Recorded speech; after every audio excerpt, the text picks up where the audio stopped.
and it's one of the largest NATO exercises in recent history. Admiral Fogel will provide a brief opening statement, and then he will open it up for questions.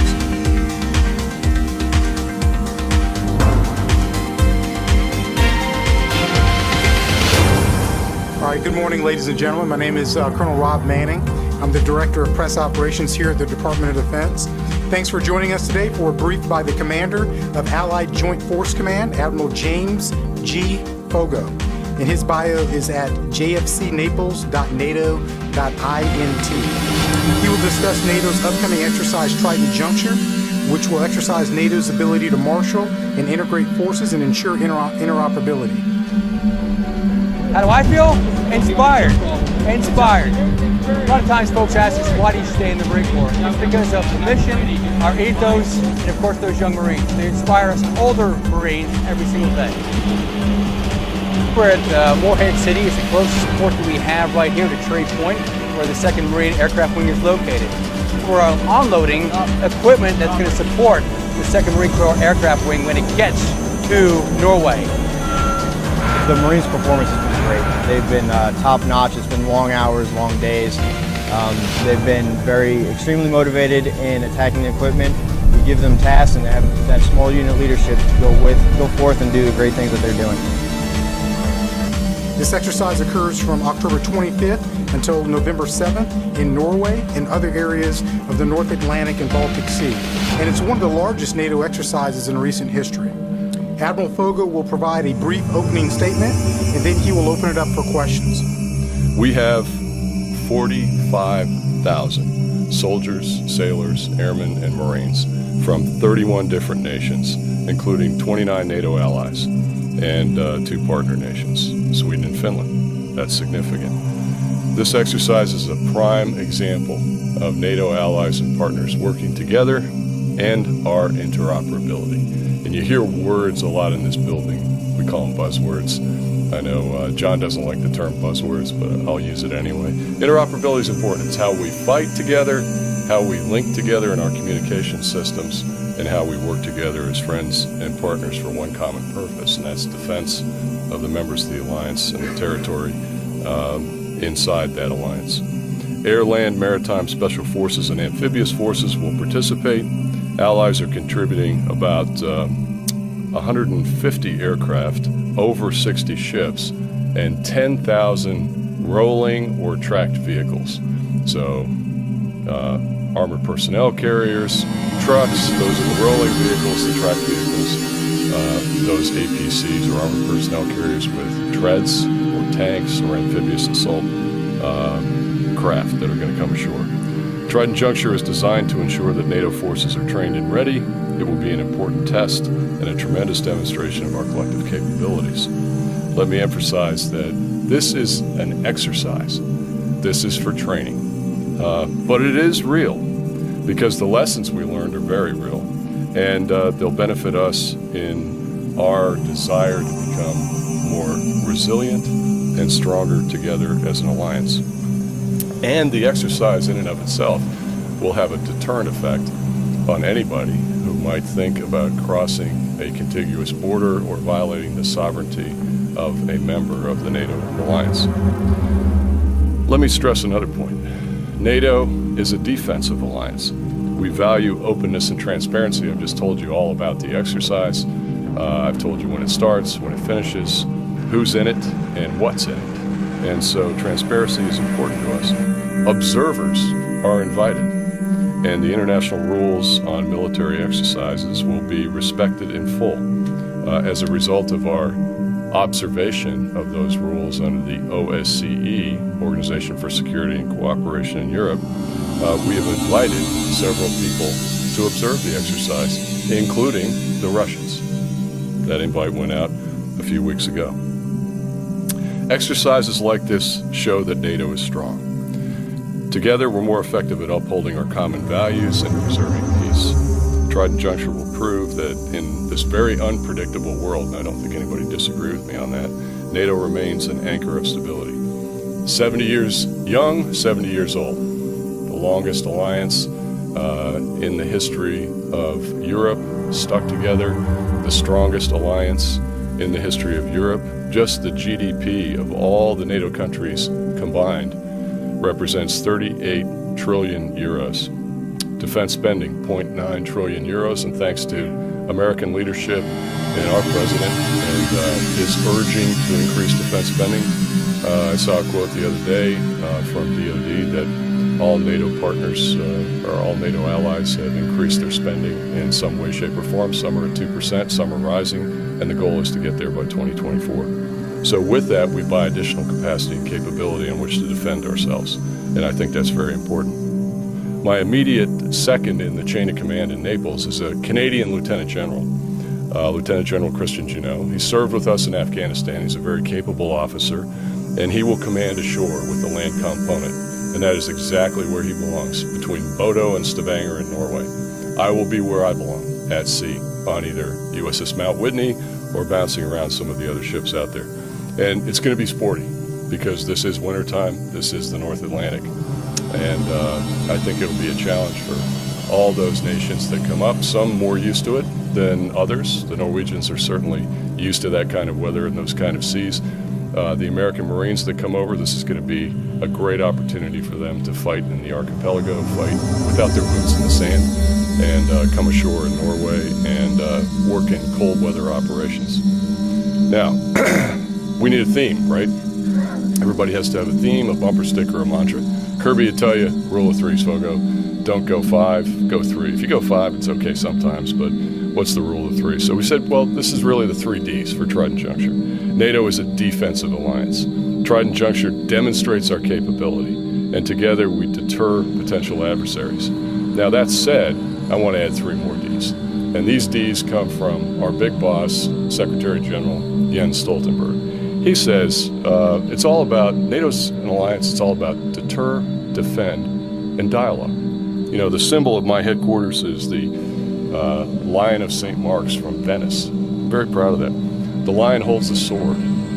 The sword is to defend. The lion's paws on the book of peace, deterrence. But you have to have dialogue, and we do. I think Chairman Dunford and my boss, General Scaparrotti, have had an ongoing dialogue with the Chief of Defense of Russian Armed Forces, General Gerasimov, over the last few months. There's been some tense moments, and I think that dialogue is good to defuse and to avoid mistakes and miscalculations. In the headquarters in Naples, ourselves, for the last few years, we've observed the annual Ink-C dialogue with the Russians, where we come to the table and we tell them what we don't like that transpired in the last year, and they tell us the same thing. But we have a dialogue, and it's professional, and that's the way it should be, and we should continue that. So deter, defend, and dialogue. And I don't think you'd want it any other way as citizens of the United States of America, because we have to avoid those mistakes and miscalculations. At the core of the exercise is the NATO response force, 5,000 plus people strong. We're going to demonstrate the ability to move that force quickly. In the NRF, which we are qualifying to take over in 2019, the NATO response force, VJTF, Very High Readiness Joint Task Force, will be led by the German Netherlands Corps, and I have a very capable officer in Lieutenant General Vanderland from the Netherlands who will lead that fight. The exercise will also be supported by Allied Air Command and Maritime Command. We're going to test several different things, but probably most importantly, as much fun as we're going to have on the ground doing the training that Marines and soldiers and sailors and airmen like to do to get their kit out, to operate their equipment, to work with the allies and partners, this is a logistics exercise. I call it the 6th domain of warfare. Moving 45,000 people and 10,000 vehicles and 60 some odd ships and 120 aircraft around the theater is not easy. So this is a test of our ability to do that rapidly. We do this well in the United States Joint Force. We have something called a TIPFIT. You know, you've all heard all the acronyms. Time Phase Force Development Doctrine. NATO is developing the same capability to move quickly, and that is a good thing because it's recognized as something we're going to have to do. In order to deter, you have to be present. To be present, you got to be there. You've got to be there, and you've got to be there quickly. So I think SecDef came up with a proposal for the last summit in July at NATO headquarters in Brussels called the 30-30-30-30 plan, moving 30 aircraft squadrons, 30 ships, and 30 battalions of troops in 30 days. and that's a start. And so although the articulation of that plan and how it will integrate into NATO forces is not yet, the ink is not yet wet on that piece of paper, we're going to test our ability to move stuff quickly during Trident Juncture. So sixth domain of warfare important. We're committed to our ally, Norway. They are committed to their defense and defense of the alliance. Norway is going to test the total defense concept where every Norwegian understands what's going on. Every Norwegian is in some way, shape, or form involved in this. Some will be cheerleaders on the sidelines. Others will help us with the facilitation and the arrival and receipt and follow-on forwarding of forces throughout the lines of communication in Norway, whether that be by air, by road, or by rail. And I know, because I've been up there, that they are enthusiastic about this, and so am I. Before taking your questions, I want to make sure that you understand that when I say deter, defend, and dialogue, I mean that. NATO is a defensive alliance. It's an alliance that's been around for a long time. It's the strongest alliance on the planet as far as I'm concerned. I'm a huge transatlanticist. This is my 5th tour in Europe. It's my 4th time as a NATO commander. I am a believer in the alliance. I am a believer in Article 5. We don't go looking for opportunities to conduct offensive operations. We're not interested in taking somebody else's territory. We are interested in defending the territory of those 29 nations, and we are interested in partnering with other nations who are interested in security in the region. And there's a lot of people who want to join up. We've got another nation right now that wants to come on board. We're going to have a summit next summer, kind of out of sequence, to discuss this.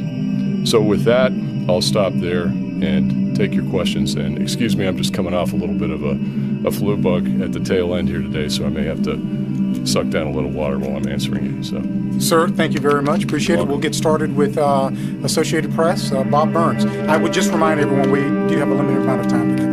Yep. Admiral, thanks. Hey, Bob, how are you? Hey, good, thanks. Good to see you again. Thank you. Same here.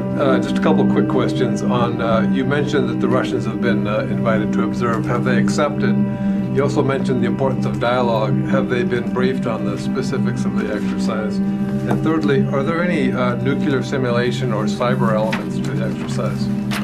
So, as far as the invitation to the Russians, have they accepted? To my knowledge, from when I left the theater just a few days ago, not yet. But I fully expect that they'll want to come. It's in their interest to come and to see what we do. And they'll learn things. But you know what? I want them to be there so they can see how well we work together. As far as the individual operational plans with regards to cyber or nuclear, I'd prefer not to comment on that, but I will tell you that we are always vigilant against attacks in cyberspace. And unfortunately, we just saw a couple of open press reports on attacks on OPCW in the Netherlands and in the UK yesterday. So I would fully expect, I'd be a fool not to expect that something untoward might happen to our networks, and we're going to make sure that we're resilient and capable of responding to that. Third part of your question? Whether you briefed the Russians on the specifics of the exercise? Absolutely, because I know they watch TV, and you guys have helped me do that. This is probably the 3rd or 4th press conference that I've done on Trident Juncture.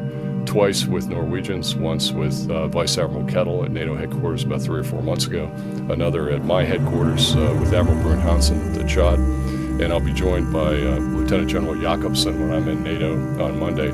These have gone out to a broad brush set of players in the media, but as far as me sitting down personally with the Russians and talking to them, no, but I know that General Scaparrotti has raised this issue in his conversations with the Chad.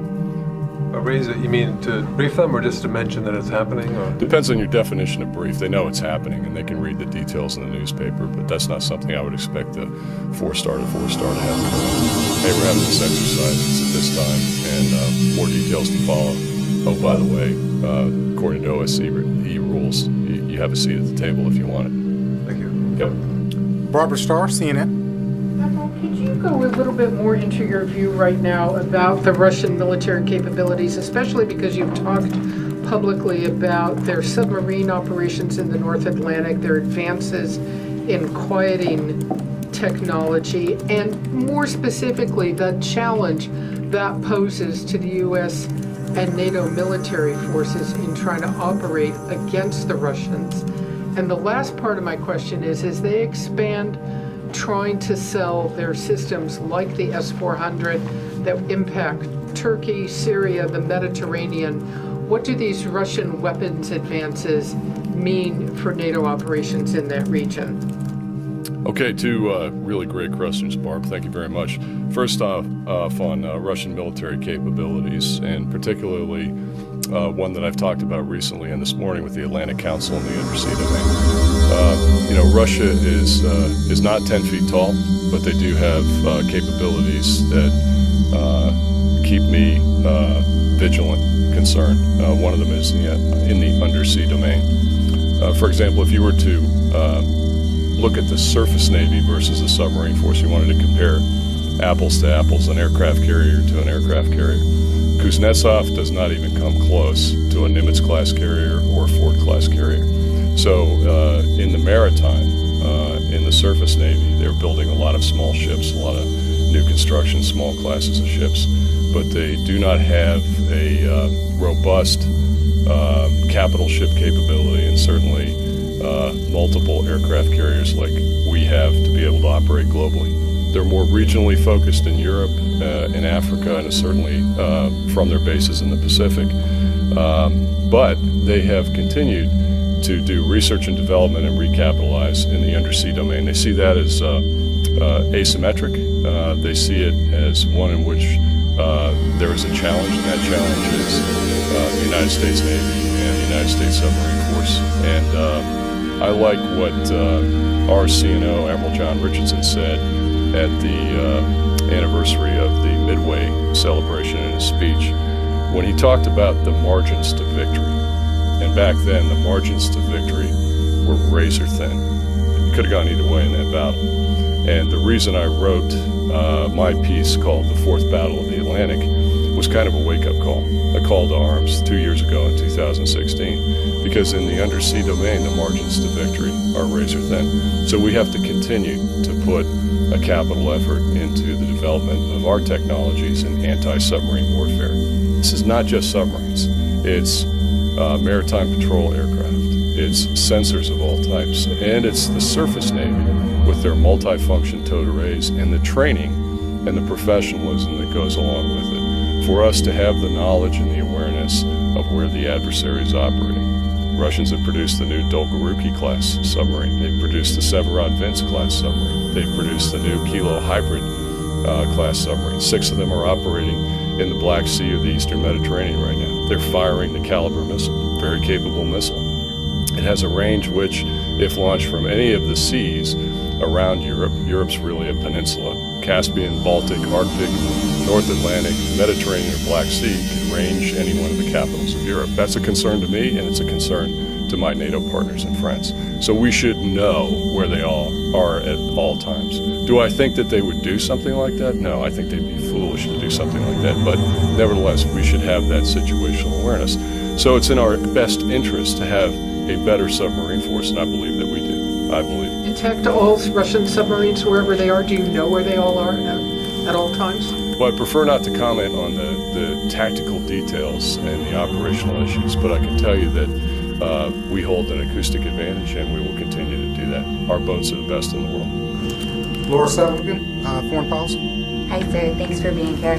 I was hoping you could talk a little bit about Russia's initiative to build an intermediate range ballistic missile and what we can do in terms of our missile defense capability and in the region, and not just ours, but also shoring up our allies' missile defense capabilities. Aegis ashore, those types of capabilities. Can you talk about that, please? Yeah, Laura, thanks very much for the question. I think you're referring to the recent discussion of the breakout with the Novator missile, SSE-8. It's also got a nomenclature of 9M729, and this missile recently was revealed to have a range that's an INF treaty buster. General Mattis, Secretary Mattis talked about that recently. That is indeed unfortunate. in the abrogation of a treaty which we have observed, and the United States has observed for a very long time. But these things happen, and so it's necessary to have strong defensive capabilities in terms of defensive weapon systems. And also, we're still a signatory and we still observe the INF Treaty, so it remains to be seen what at the policy level will be done about any breakout on the Russian side. So I won't comment on that. That's really for the third deck and for policy. As to other things that we can do or are doing in the region, you mentioned Aegis Ashore, a very capable system which resides in Romania, and we're building a new one in Poland. That system carrying the Interceptor SM-3 is the most capable in the world. We demonstrated every other year during Formidable Shield 15, 17, and we're going to do it again in 19. All the allies come. They all want to be part of this. Many of them want to be part of missile defense of Europe. The Interceptor and Aegis Ashore is really designed to counter Iranian ballistic missiles that are coming over the horizon and threatening European capitals. And as you see the ups and downs of the relationship between the United States and Iran, or Europe and Iran, you can understand why that's important and why there's backing for that system inside Romania, a NATO partner, and also in Poland. Other things that Barb mentioned, I didn't answer her question. Other systems that are out there, S-400, S-300, Bastion anti-ship cruise missile. So the Russians have taken full advantage of their illegal annexation of Crimea and the territory to build up a capability there that tries to deny access, anti-access area denial capability in the area around Crimea and the Black Sea, in Kaliningrad, and now in the Eastern Mediterranean, because they have a foothold in Tartus and Latakia. That's a concern to all of us. We watch that very carefully. However, we are not going to be deterred in conducting freedom of navigation operations or securing the sea lines of communications in international waters in any of those places, because those waters are meant, they call them the commons for a reason. They are common water for everybody to use. And so whether it's in NATO, in a standing NATO maritime group, or in the United States in a FONOP, and you recently saw one with Decatur in the South China Sea, we will continue to operate undeterred by any of these systems, and we will develop and do the R&D and fielding of the systems that can counter those threats in the theater. Jeff Schluegel, Task and Purpose. Thank you, Admiral. Given your description of what this exercise involves and the fact that this is meant to have deterrence value, is it accurate to say this exercise will simulate NATO repelling a Russian invasion? You can draw your own conclusions, but there's an adversary that comes across NATO allies' border. And other major adversaries? Well, I was going to ask you the same question. So you're right. So there's a strong deterrent message here that will be sent. And part of that message is, we had a great discussion this week amongst some of the Navy flags in the Washington metropolitan area, and people that had come in from other theaters, about risk. Now, when you look at risk on the part of the Russian Federation, again, I think I said earlier, this isn't the Cold War. They're not a global force. It's not bipolarity, and they're not all over the world. They're operating in Europe and Africa, some parts of the Pacific. They have interests in Europe and Africa. They're trying to bifurcate or divide the alliance and split traditional allies and partners from one another. They were able to do something in the Ukraine that was very unfortunate. I've told a lot of my friends, I think I talked to Barb earlier about this great book. Many of you probably read it, War in 140 Characters, by David Patrick Karakos. It's about what you all do. It's about the war in cyberspace, the war of ideas in social media. And if the prelude to war becomes the war itself, then we have to kind of rethink, how we do strategy and execution at the tactical level in war fighting for the joint force. But I think there's a serious risk calculus that goes on in the minds of key leaders in the Russian Federation. If they're not sure that they're going to achieve their objectives, if they're not sure they're going to win, they're not going to take the risk.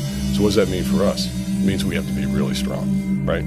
Hence the need for additional defense spending in the alliance, a rise to the 2% level, interoperability, and exercises like Trident Juncture, which is why I'm happy that we have observers, because they're going to see that we're very good at what we do, and that will have a deterrent effect on anybody who might want to cross those borders, but one nation in particular. I apologize for interrupting. That was No, absolutely not. You kidding? It was a great question. Thank you. Sir, unfortunately, we have time for one more question, then Okay. your closing remarks, and we will go to Megan Eckstein of U.S. Naval Institute. All right. Thank you.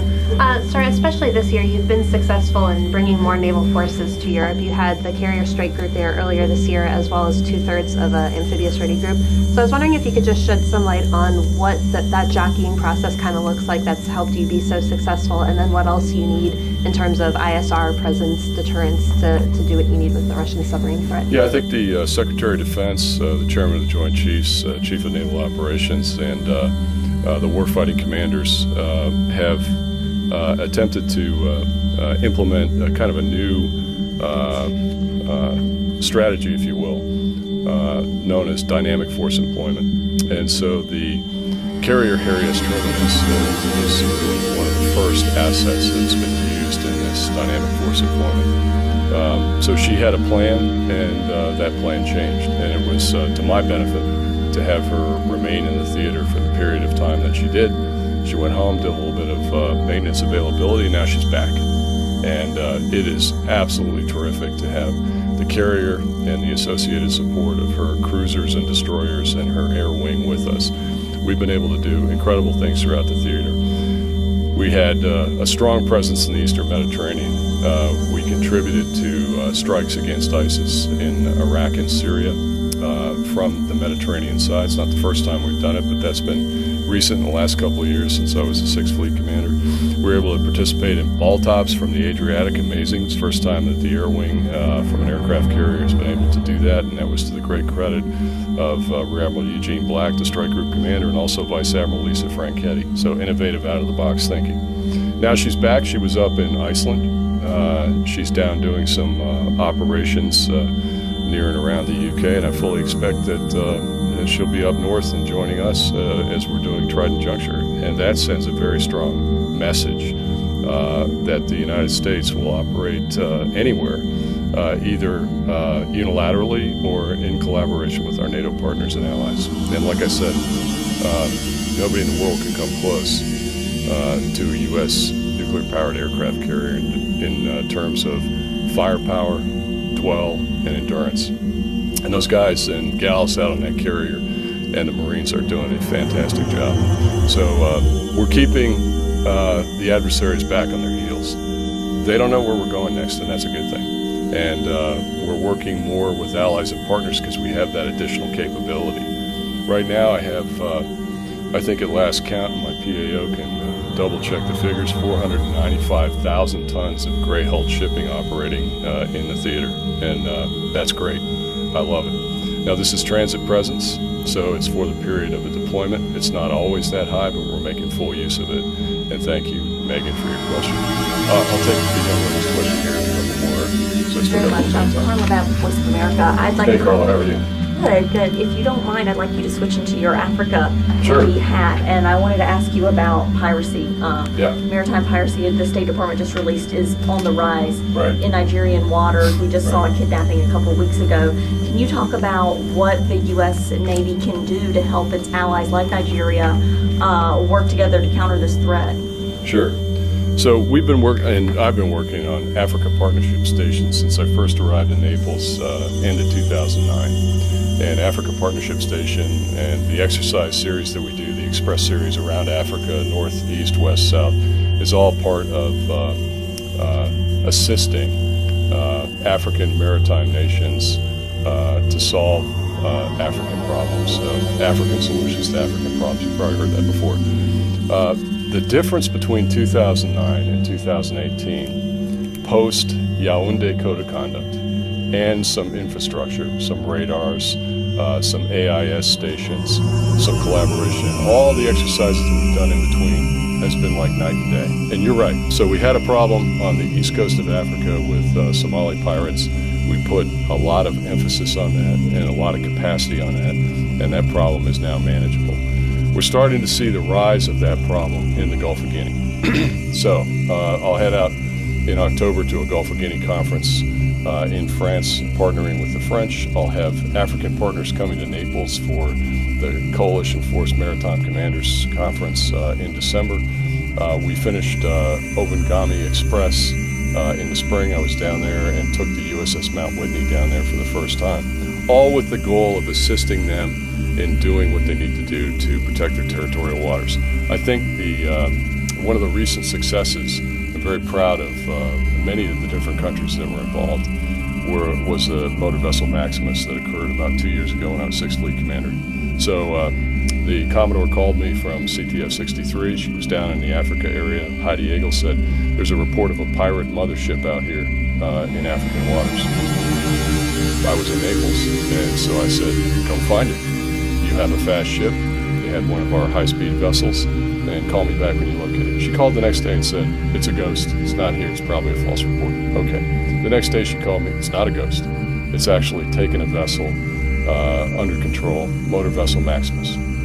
I said, okay, so what are we doing about it? She goes, well, I'm going to shadow it. Good. Shadow it, and we have limited authorities to do anything in African waters. So I said, let's call our African partners who we've been working with. So we called the Ghanaian Navy. They sent out some of their defender boats. They tracked the vessel through Togo and Benin, and then those pirates in that vessel made the mistake of going into Nigerian territorial waters. And they were taken down by Nigerian SOF, Rear Admiral Henry Babalobo, who's one of our friends and also somebody who's benefited from the African Partnership Station and Obangami Express. They did a great job. Unfortunately, one of the pirates was killed because he challenged the Nigerians when they came on board. That in and of itself shows the effectiveness of the fighting force. They took the vessel back, they returned it to its rightful owner, and none of the crew were harmed. So that's a success story. That's what we want to get after in Africa. I want to say one more thing about Africa, and that is it's not just about piracy. You know, NATO has recognized that there are problems on the continent. We want to try to help because NATO believes in a 360-degree approach. So we have stood up an entity in my headquarters called the NATO Strategic Direction South. I gave you some brochures, and in those brochures are my 5 big rocks for NATO and my 5 big rocks for Naval Forces Europe and Naval Forces Africa. The hub is one of them. The hub is about 80 professional people who've been established at my headquarters to assist in consulting, connecting, and coordinating African partners with NGOs, with international organizations who can help them do what? You know, when I go around and do a straw poll and I say to people, why did NATO make the capital investment of? It's a lot of people, right? 80 people, that's high overhead, plus part of the building, plus some modifications. Why do we do that? A lot of the folks will say, oh, it's because of illegal migration. No, not true. That's a symptom of a greater problem. The greater problem is rule of law, governance, and development. And so that's our goal, to get after rule of law governance and development for our African partners and friends. We don't do it with boots on the ground. We do it with our brains. There's some very sharp young people that understand IT better than I do. We've done some webinars recently that has connected us with about 1,000 IP addresses throughout Africa. One of the first things we had to do was convince them that as an alliance, a NATO alliance, this was not going to be another Libya operation, because they're very upset about that. We're here to help you. And I think we're making inroads and progress. Certainly, Tunisia and Jordan, as you saw from the Secretary General's remarks, are on the radar scope. The NATO mission in Iraq, which is also headquartered in my headquarters, is on the radar scope. Assisting in the Sahel, assisting up north, assisting in the Gulf of Guinea, all part of this build governance. And so we work with the United Nations, the African Union, Médecins Sans Frontières, the International Organization of Migrants. I could go on and on and on. And we've had these folks to our headquarters and we visited them. This is not a short-term game. It's not a sprint, it's a marathon. The AFRICOM Combatant Command has been around for 10 years. This will be their 10-year anniversary. So we started the hub at full capability in July. It's going to take a decade or more to assist our partners in Africa, to help them help themselves, build that governance, and conduct that development that we also dearly want for them, because they don't want anything different than you and me. They want a family, a job, shelter, and a safe haven. And if they don't have that, that's why they leave and try to come to Europe, which creates a burden for Europeans. Some countries have it tougher than others economically, and they can't sustain this. And so our goals are just to try to assist with development and governance, and we'll see how it goes. So far, it's going pretty well. And thanks for your question. Can I follow up just really quickly? Sure, yeah. It sounded like a bit on the reporting that the counter-piracy in Nigeria has been ineffective. You were pointing out some of the areas where it was effective. What do you think? Do you think overall it's pretty ineffective on countering piracy at the moment? No, actually, I was just down there for Obangami Express, and I went to Abuja, and I went to Lagos. I met with the Iranian naval staff, all the flags and senior leaders. I just saw Admiral Ibas at the International Sea Power Symposium in Newport, Rhode Island. I think they have the right vision. I think what they would like to have is a little bit more equipment, training, and capacity in terms of special boat squadrons, special operators that do this sort of thing for them. And this is our, if you were to ask General Waldhauser, what does AFRICOM do to help African partners? He would tell you we are there with them by, with, and through. In other words, we don't do it for the African partners. We will help them, we will train them, we will show them, and they will have to do it themselves. And so sooner or later, they'll get the capacity that they need to get after the problem. As the threat continues to rise and continues to garner attention, I think you'll see more resources directed towards that particular threat. We're aware of it, they're aware of it, we're working it, but I would not be negative and say that the situation is dire. Yes, there have been kidnappings, and there's a big discussion about is a kidnapping piracy or is it criminal activity in return for a ransom? I don't know. I kind of think it's the same thing. You're holding somebody against their will, just like they were holding the ships off of Somalia. So it's got to stop. And it gets at this real problem that I talked about governance and rule of law. Not just on the land. Africa's a big continent. You got to do it in the maritime domain as well. And so we're with them, and we're going to stay with them. And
Rick Hawk or our team in Defense Press Operations. Thanks again for your time and patience today.